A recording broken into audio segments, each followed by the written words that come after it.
The Man from Paris. This is a true story. A moment, a train, and a heartbeat in the city of light. This is the journey of a woman who thought she had seen it all, until Paris showed her a different truth. Chapter 3. The Train. She didn't know how to say goodbye. A kiss? A hug? A gesture? He looked at her. He smiled. "Do you want to come with me to Meaux?" he asked. She thought about it for a moment. "Number, I'll stay in Paris one more night." He got on the train. She hesitated for a moment, then followed him. There was a seat next to him. She took it. They began talking, smiling, laughing. "I'm a truck driver," she said. "Seriously? What do you drive?" "A chemical tanker, dangerous goods." He looked surprised, then intrigued. "You're not like other women." She smiled. They talked about life, work, dreams. He told her about his job in a hospital, his night shift, the weight of pain and stories. At one point he said, "I can't believe I'm talking like this with a stranger." She nodded. Sometimes the deepest things come out that way. The train rolled on. Meaux approached. She asked, "Do you believe in fate?" He looked at her. "Maybe." "Then yes." "Since I met you?" When the train stopped, he stood up. So did she. Before stepping out, he whispered, "Tonight, will you think of me?" She didn't answer, but her eyes did. The Man from Paris. Chapter 4. The Night at His Place. The subway was a maze of lines, escalators, and voices in 1,000 languages, but she walked as if floating. Every thought was still there, in the restaurant, in that kiss, in the smile that lingered on her like a scent. She looked for a taxi to reach the Army Museum. Her phone was about to die, so she spoke to the driver. "I'm Italian, a truck driver. My truck is in Meaux." The driver looked at her, surprised. Then he smiled. He told her about rally races, about Italy, and gave her his phone number. They arrived at the museum. She paid and entered. Among ancient cannons and marble silence, she took the last few photos before the phones died completely. Then she found a cafe inside, ordered something, and found a socket to recharge the battery. By 5 p.m., her phone was alive again. A message from the man on the train.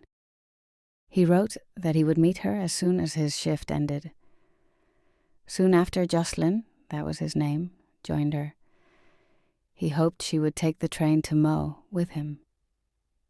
But she told him the truth. "Tonight, I'm staying in Paris, at a man's place. A Frenchman I've been writing to for a year." He looked at her wide-eyed. "Will you marry him?" She laughed. "He doesn't love me. We're just getting to know each other. If he loves you, he'll marry you." "Where do you live?" she teased. "Let me take a photo with you." "Are you crazy?" "That way I'll have a memory of you." I said no. "Will you call me when you're in Meaux?" "Yes, I'll call you." They said goodbye. She kept walking. Entered an English shop. Chocolates, a chocolate cake, and juice. At the pharmacy, she bought scented massage oil. Then she stopped for a coffee and recharged the phone again. At 8:30 p.m., she packed her things into her backpack. Only one thing was missing. Flowers. An encounter of love needs flowers, she thought. At the metro stop, she found a florist. She chose a large, bright bouquet. Then, passed by a fruit vendor and bought strawberries. On the metro's moving walkway, a man warned her, "Your backpack zipper is open." She turned and checked. Nothing was missing.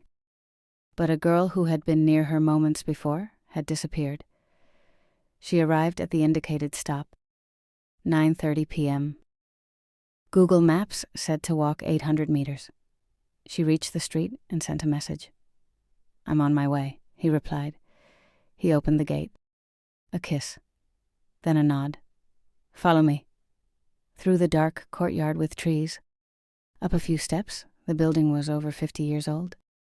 Inside, a modern bioethanol fireplace created a warm atmosphere. Another kiss. She handed him the flowers. He looked for a vase. She removed the leaves from the stems. Then he opened the chocolate box and began to eat greedily. She laughed. "You've got a sweet tooth." He took the cake. She warned him. It should go in the freezer for later. But later never came. They made love. She had brought the scented oil. He appreciated it. He told her, "When a man takes your soul, you become his geisha." "Barbara, my geisha," he said, like the character in her book. They slept little. When they couldn't speak, they texted each other under the pillow. "Message," she'd say. He'd grab his phone and reply. Then he'd say, "Message." They laughed. She stayed awake.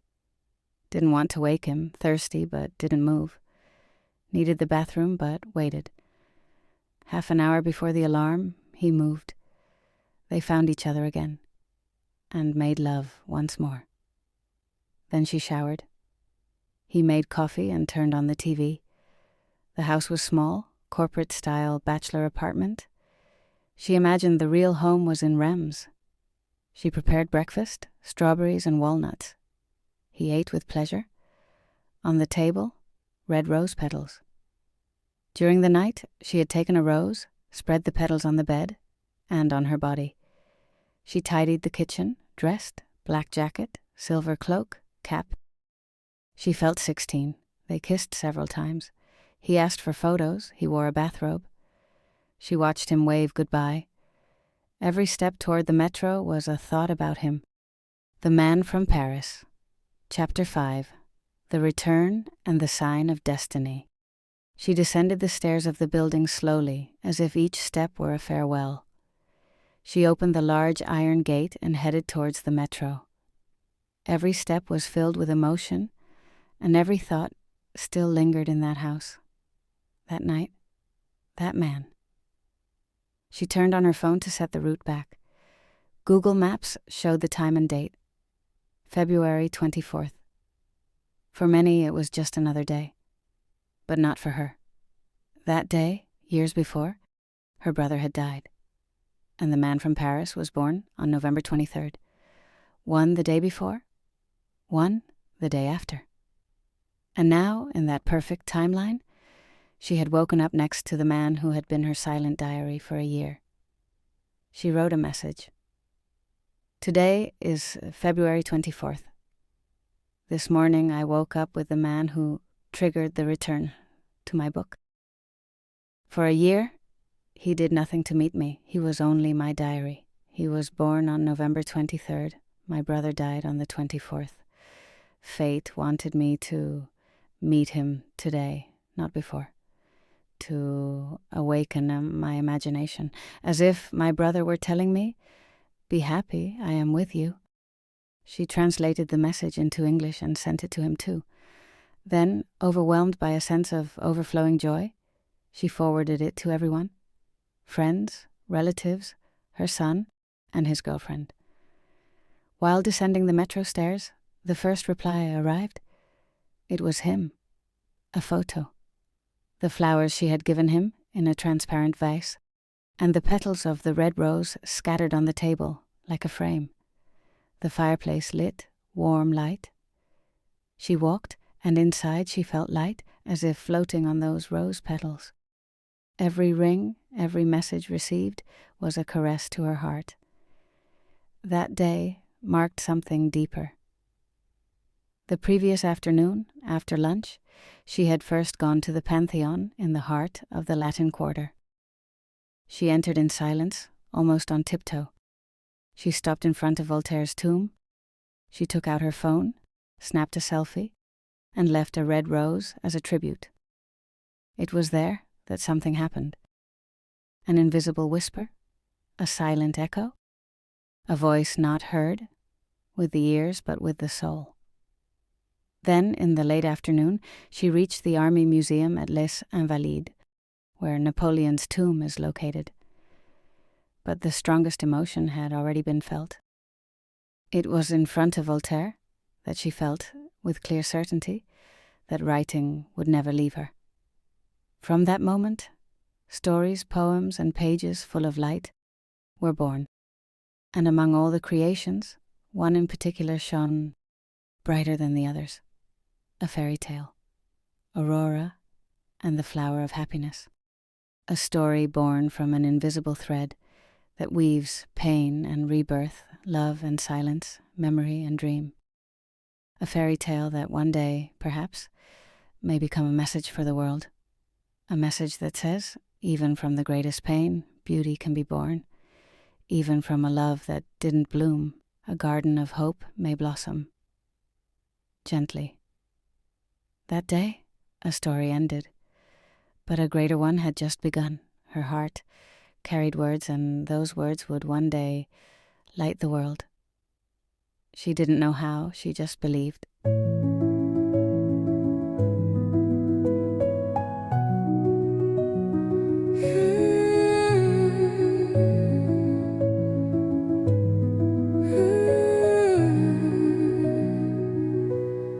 One night of love, that's all we need. No promises, just a heartbeat. Une nuit d'amour sans lendemain, mais pour toujours gravé dans mon âme. You were the wind, sometimes gentle, sometimes strong.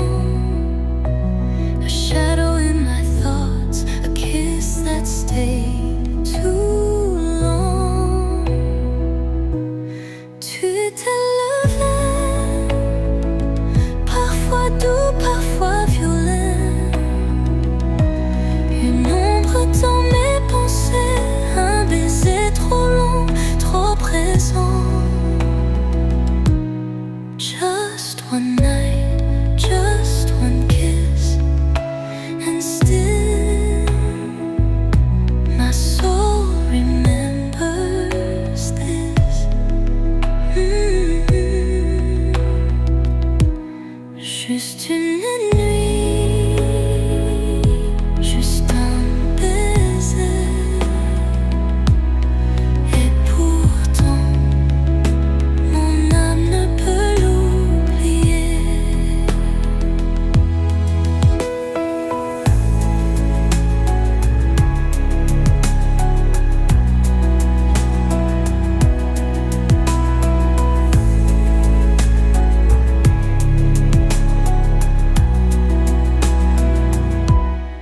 You were the wind, sometimes gentle, sometimes strong. A shadow in my thoughts, a kiss that stayed too long. Tu étais le vent, parfois doux, parfois violent. Une ombre dans mes pensées, un baiser trop long, trop présent. Just one night, just one kiss, and still my soul remembers this.